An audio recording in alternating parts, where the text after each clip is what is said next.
Hello മക്കളെ, അപ്പൊ നിങ്ങൾക്ക് ഏവർക്കും പാർട്ട് 2 സ്വാഗതം. പാർട്ട് 1 നമ്മൾ ലാമാർക്കിസം ആണ് പറഞ്ഞത്. ലാമാർക്കിസം പറഞ്ഞിട്ട് ഡാർവിനിസം പറഞ്ഞിട്ടില്ലെങ്കിൽ ആർക്ക് ഹർട്ടാവും? ഡാർവിന് ഹർട്ടാവും, മെയിൽ ഈഗോ ഹെർട്സ്. അപ്പൊ ഇന്ന് നമ്മൾ പറയാൻ പോണത് ഡാർവിനിസം ആണ്.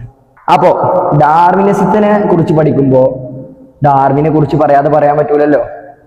ആദ്യത്തെ പോയിന്റ്, ഡാർവിനിസത്തിന്റെ മറ്റൊരു പേരാണ് തിയറി ഓഫ് നാച്ചുറൽ സെലക്ഷൻ അഥവാ പ്രകൃതി നിർദ്ധാരണ സിദ്ധാന്തം. എന്താണ് പ്രകൃതി നിർദ്ധാരണ സിദ്ധാന്തം? നാച്ചുറൽ സെലക്ഷൻ എന്ന ഡാർവിനിസത്തിന്റെ മറ്റൊരു പേരാണ്. ഇനി ഡാർവിനെ പരിചയപ്പെടാം. ഡാർവിൻ എന്ന ജനിച്ച് 1809 ഫെബ്രുവരി 12 ഷ്രൂസ്ബറി എന്ന് പറഞ്ഞ സ്ഥലത്താണ് ഡാർവിൻ ജനിച്ചത്. ഈ ഡേറ്റ് നിങ്ങൾക്ക് കിട്ടാൻ സുഖാണ്. ഫെബ്രുവരി 14 ഏതാ ദിവസം? Valentine's day. 12 ഏതാ ദിവസം? Hug day. ഹഗ് ഡേന്റെ അന്നാണ് ആര് ജനിച്ചത്? ഡാർവിൻ ജനിച്ചത്. പിന്നെ ഇവര് 1831 ഡാർവിനും ഡാർവിന്റെ കൂടെ കുറച്ച് ശാസ്ത്രജ്ഞന്മാര് സയന്റിസ്റ്റുകളൊക്കെ പാടെ കൂടിയിട്ട് ഒരു ടൂർ പോവാണ്. നിങ്ങളെ കൂട്ടുകാരപ്പൊക്കെ ടൂർ നോക്കില്ലേ, അതേമാതിരി ഇവരും ടൂർ പോവാണ്. 1831 എന്തിലാ ടൂർ പോയത്? HMS ബീഗിൾ എന്ന് പറഞ്ഞ കപ്പലിലാണ് ഇവര് ടൂർ പോണത്. എവിടേക്കൊക്കെ പോണത്? Australia, south America, Galapagos island. ഇതില് ഇമ്പോർട്ടന്റ് ആയിട്ടുള്ള സ്ഥലമാണ് ഇത്, ഗാലപ്പഗോസ് ഐലാൻഡ് അഥവാ ഗാലപ്പഗോസ് ദ്വീപ്.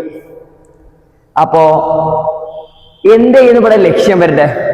അപ്പൊ എന്ത് ചെയ്യുന്നു? ഓലെ HMS ബീഗിൾ എന്ന് പറഞ്ഞ കപ്പലിൽ പോകാം. ഓലെ ലക്ഷ്യം എന്താന്ന് വെച്ചാൽ കാർട്ടോഗ്രാഫിക്കൽ പെർപ്പസിനായിരുന്നു, ഭൂപട നിർമ്മാണ ലക്ഷ്യം.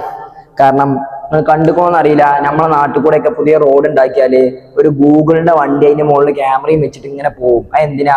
നമുക്ക് അറിയാത്ത സ്ഥലങ്ങൾ ഗൂഗിൾ മാപ്പിലും ആപ്പിൾ മാപ്സിലും ഒക്കെ എടുത്തു നോക്കിയാല് കിട്ടണമെന്നുണ്ടെങ്കിൽ ആ മാപ്പ് റെക്കോർഡ് ചെയ്യണം. പണ്ടത്തെ കാലത്ത് ഈ സാങ്കേതിക വിദ്യ ഒന്നും ഇല്ലാത്തതുകൊണ്ട് ഇവരെന്തിനാണ് പോണത്? ഇവർ ഓരോ സ്ഥലത്ത് കൂടെ സഞ്ചരിച്ച് ഇവരെന്നെ മാപ്പ് ഉണ്ടാക്കുക. ഇതായിരുന്നു ഇവരുടെ പ്രധാന ലക്ഷ്യം. പക്ഷെ നമ്മളെ ഡാർവിന്റെ ലക്ഷ്യം അതല്ല. ഏതായാലും ഇത്ര സ്ഥലത്തേക്ക് പോവല്ലേ, അപ്പൊ അവിടുത്തെ ഡൈവേഴ്സിറ്റി, ഏതിന്റെ? ഫ്ലോറയുടെയും ഫോണയുടെയും സസ്യങ്ങളുടെയും ജന്തുക്കളുടെയും വൈവിധ്യം നിരീക്ഷിക്കലായിരുന്നു ആരുടെ പ്രധാന ലക്ഷ്യം? നമ്മളെ ഡാർവിൻ മച്ചാന്റെ ലക്ഷ്യം. ബാക്കിയുള്ള ലക്ഷ്യം ഭൂപട നിർമ്മാണ ലക്ഷ്യമായിരുന്നു. ഡാർവിന് അവിടുത്തെ ജന്തുക്കളെയും സസ്യങ്ങളൊക്കെ എങ്ങനെയാണ്, എന്തൊക്കെയാണ് അവസ്ഥ നോക്കാൻ വേണ്ടിയിട്ടാണ് ഡാർവിന് വേഗം ചാടിക്കയറി പുറപ്പെട്ടത്.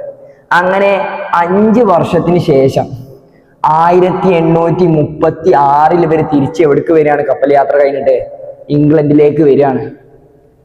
1836, 1809, 1831 3 ഡേറ്റുകൾ. ക്ലിയർ ആണോ? അങ്ങനെ ഡാർവിന്റെ മറ്റൊരു കൂട്ടുകാരുണ്ടായിരുന്നു, ഒരു സുഹൃത്ത്, തോമസ് മാൽത്തസ് എന്നാണ് പേര്. ഇമ്പോർട്ടന്റ് ആണ്. ഈ തോമസ് മാൽത്തസ് ശാസ്ത്രജ്ഞനാണോ ചോദിച്ചാൽ ആണ്, അല്ല ചോദിച്ചാൽ അല്ല. അദ്ദേഹം ഒരു ഡെമോഗ്രാഫറും എക്കണോമിസ്റ്റുമാണ്. ഡെമോഗ്രാഫർ എന്ന് പറഞ്ഞാൽ സാമ്പത്തിക ശാസ്ത്രജ്ഞൻ എന്നൊക്കെ പറയാം. അതല്ല ഇവിടെ പ്രധാനം. മൂപ്പര് പറഞ്ഞൊരു പോയിന്റ് ഉണ്ട് ഡാർവിനോട്. അത് ഡാർവിൻ നന്നായിട്ട് സ്പാർക്കായി. എന്തിനാ പോയിന്റ്? പോപ്പുലേഷൻ കൂടുന്തോറും ഫുഡിന്റെ അളവ് എന്താണ്? പോപ്പുലേഷൻ, കുട്ടികൾ അങ്ങനെ ഉണ്ടായിക്കൊണ്ടിരിക്കുക, പക്ഷെ അതിനനുസരിച്ചില്ല ഫുഡ് ഉണ്ടോ? ഇല്ല. ഭക്ഷ്യോൽപാദനം നടക്കണില്ല. അപ്പൊ അതെന്തൊക്കെ കാരണമാവും? ഇറ്റ് ലീഡ്സ് ടു പോവർട്ടി, ദാരിദ്ര്യം. കുറെ ആൾക്കാരുണ്ട് ഈ ക്ലാസ്സിൽ, ഇവർക്കൊക്കെ പാടെ തിന്നാല് ഫുഡ് ഇവിടെ ഇല്ല. ഇവിടെ എന്താക്കാരുണ്ടാവുക? ഇവിടെ ആകെ ദാരിദ്ര്യക്കാരം, തിന്നാ സാധനം കിട്ടാതെ ആകെ കരച്ചിലും മോങ്ങലും ആക്കാരം. പിന്നെ ഡിസീസ്, രോഗങ്ങൾ. ഫുഡ് കിട്ടിയില്ല എന്നുണ്ടെങ്കിൽ രോഗം ഉണ്ടാവും. 2 ദിവസം പട്ടിണി കിടന്ന് നോക്കി ആശുപത്രി പോയി കിടക്കുന്നൊക്കെ. അപ്പോ രോഗം. 3ാമതാണ് യുദ്ധം ഉണ്ടാവും. ഇവിടെ അപ്പൊ നിങ്ങൾ കണ്ടതാണ് ഫലസ്തീനത്തെ. ഇതൊക്കെ കുറച്ച് ഫുഡ് തന്നെ കൊണ്ടുവരുമ്പോ എന്തൊക്കെയാണ് അവിടെ നടക്കുന്നത്. അതേമാതിരി ഇപ്പൊ ഈ ക്ലാസ്സിൽ 50 കുട്ടികളുണ്ട് എന്ന് കരുതുക. ഞാനൊരു 10 ബിരിയാണി ഇവിടെ കൊടുത്തു വെച്ചു. നിങ്ങൾ കുറെ ഈ സൈഡ് ഫുഡ് കഴിച്ചിട്ടില്ല, ഞങ്ങളോട് ഞാൻ പറയണ ആ ബിരിയാണി തിന്നോളിന്ന്. എന്താക്കാരം അവിടുത്തെ അവസ്ഥ?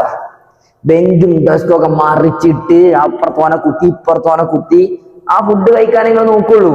അതന്നെയാണ് മാൽത്തസും പറഞ്ഞത്. ഇവിടെ പോപ്പുലേഷൻ, ആൾക്കാർ കുറെ ഉണ്ട്, എന്നാ ഫുഡ് ഉണ്ടോ അതിനനുസരിച്ച് അതോട്ടില്ലേ. അങ്ങനെ ഈ പോയിന്റ് ഡാർവിന്റെ മനസ്സിലുണ്ടായിരുന്നു.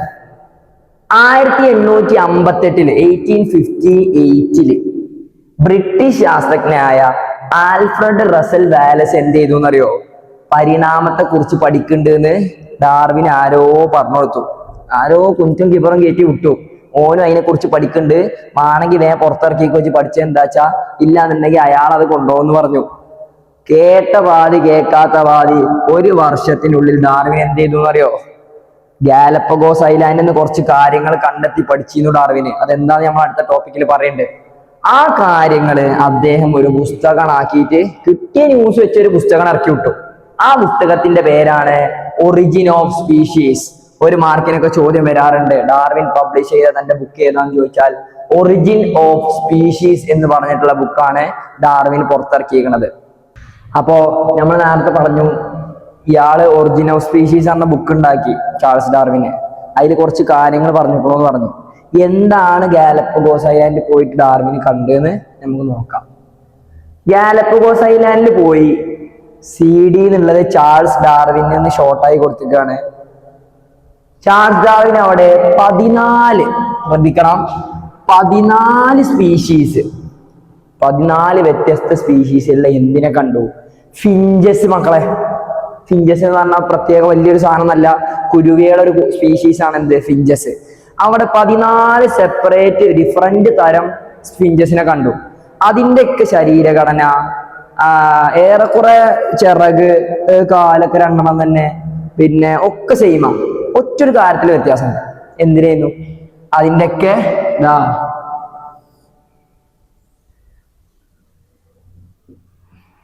ഇതൊരു കൊക്കും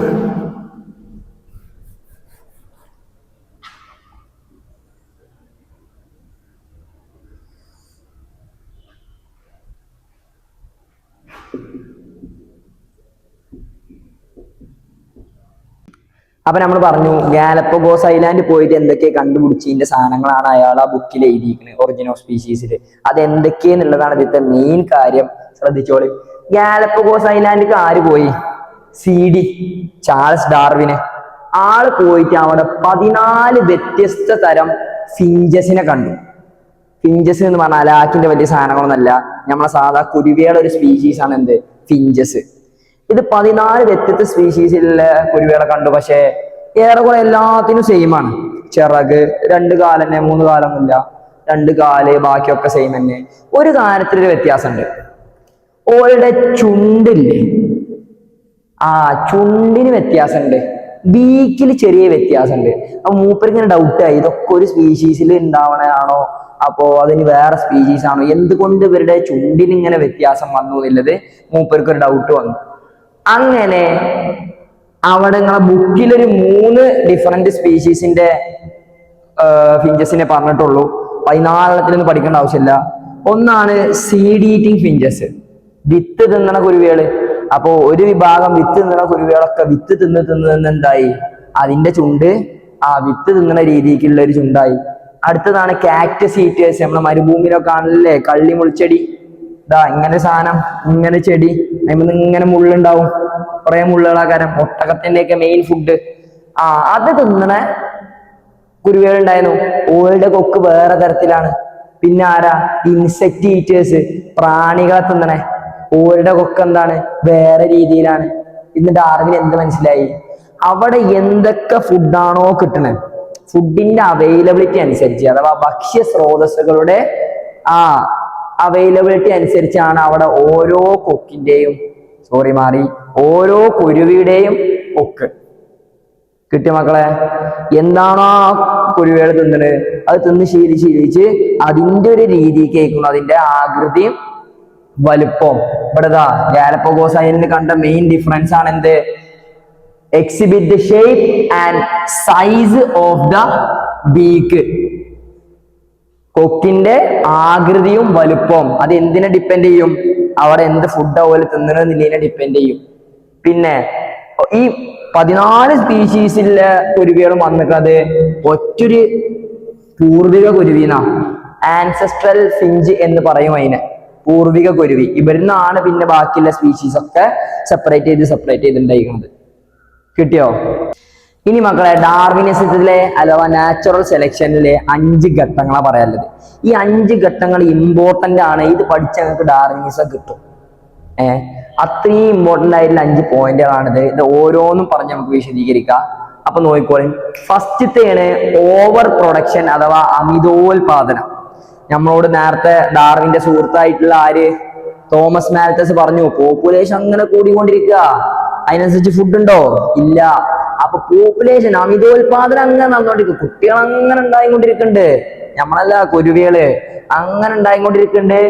അങ്ങനെ അവിടെ കുറെ ആൾക്കാരായല്ലോ. ഇപ്പോ ആ കുരുവികളിൽ വേരിയേഷൻസ് വരും, വ്യതിയാനങ്ങൾ വരും. വേരിയേഷൻസ് 2 രീതിയിലുണ്ട്, നല്ലതും ഉണ്ട് ചീത്തതും ഉണ്ട്. ഫേവറബിൾ ആയിട്ടുള്ളതും ഉണ്ട്, എൻവിറോൺമെന്റിന് അൺഫേവറബിൾ ആയിട്ടുള്ളതുണ്ട്. അതെങ്ങനെയാണെന്ന് വെച്ചാല് ഇപ്പൊ നിങ്ങളൊരു ക്ലാസ്സിക്ക് വന്നു. ഈ ക്ലാസ്സിൽ എല്ലാവരും ഒരേ സൈസ് ആവും? അല്ല, ചിലവർ മെലിഞ്ഞോളുണ്ടാവും, ചിലവർ നല്ല സൈസ് ആയിട്ടുള്ളവരുണ്ടാവും. അപ്പൊ എന്ത് ചെയ്യും? ഇവിടെ നിങ്ങൾ ക്ലാസ് ഉദാഹരണമാക്കി എടുക്കുക. നിങ്ങൾ ഇവിടുത്തെ കുരുവികളാന്ന് കരുതുക. അപ്പൊ നിങ്ങൾ ഈ തന്നെ തടിച്ചോരും മെലിഞ്ഞോരൊക്കെ ഉണ്ട് കേട്ടോ. ഈ തടിച്ചോരെ ബോഡി ഷെയിം ചെയ്യുന്നല്ല, ഞാൻ ഉദാഹരണം പറഞ്ഞുതരാണ് നിങ്ങൾക്ക് ഇവിടെ ഫുഡിന് അവൈലബിലിറ്റി കമ്മിയാണ്. നേരെ മറിച്ച് അമിതോൽപാദനം നടന്നിരിക്കണം, ഓവർ പ്രൊഡക്ഷൻ ആണ്. കുറച്ച് ഫുഡ് ഉണ്ട്, കുറെ ആൾക്കാരുണ്ട്. ഇവിടെ എന്ത് നടക്കും? ആ ഫുഡിന് വേണ്ടി വാണ്ട ജഗല നടക്കും അല്ലെ? World War III വരെ നടക്കും ആ ഫുഡിന് വേണ്ടിയിട്ട്.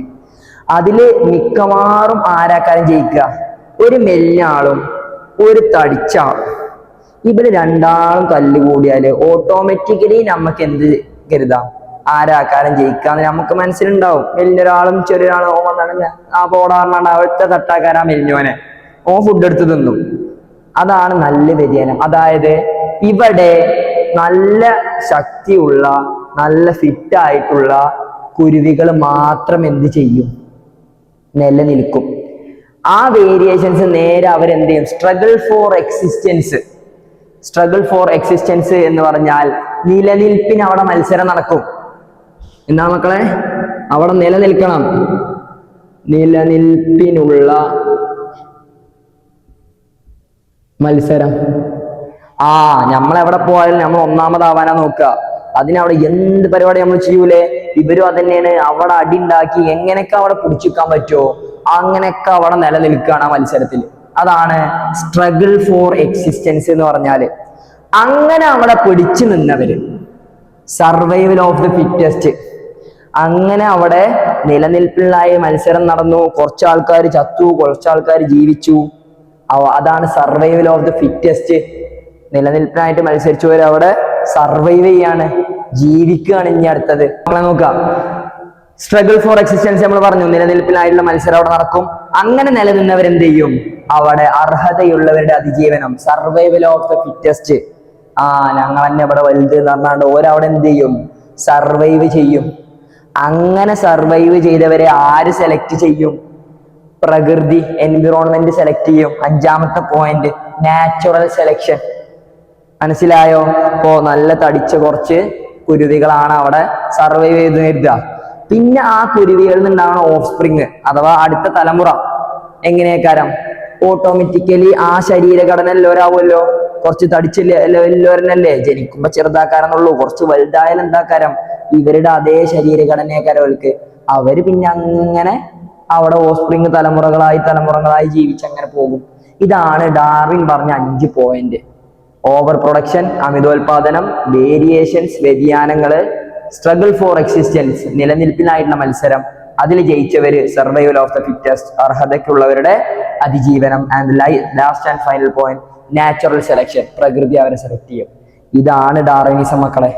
അപ്പൊ മക്കളെ, നമ്മൾ ഡാർവിനിസം എന്താണെന്ന് നിങ്ങൾക്ക് മനസ്സിലായി എന്ന് വിചാരിക്കുന്നു. ലാമാർക്സൺ എന്താണെന്ന് അറിയാത്തവർക്ക് ഇതിന്റെ മുന്നത്തെ വീഡിയോ കണ്ടുനോക്കാം. ഇനി അടുത്ത ടോപ്പിക് എന്താ വേണ്ടത് നിങ്ങൾക്ക് വേണമെങ്കിൽ കമന്റ് ചെയ്താൽ അതിന്റെ ക്ലാസ് നമ്മൾ ഉണ്ടാവും. ഇനി നിങ്ങൾ മാത്രം ഒറ്റക്ക് പഠിച്ചെങ്ങാണ്ട് പാസ്സാവാൻ നോക്കരുത്. ഇത് വേറെ എല്ലാവരും കൂടി ഷെയർ ചെയ്ത് കൊടുക്കുക. പരമാവധി നിങ്ങളെ ഫ്രണ്ട്സിലേക്ക് എത്തിക്കുക. നമ്മുടെ ക്ലാസ് ഇനി യൂട്യൂബ് ചാനലിൽ അവൈലബിൾ ആയിരിക്കും. അതിന്റെ ലിങ്ക് നമ്മുടെ ബയോയിൽ ഉണ്ടായിരിക്കുന്നതാണ്. അപ്പോൾ അടുത്ത ക്ലാസ്സിൽ കാണാം. ബൈ.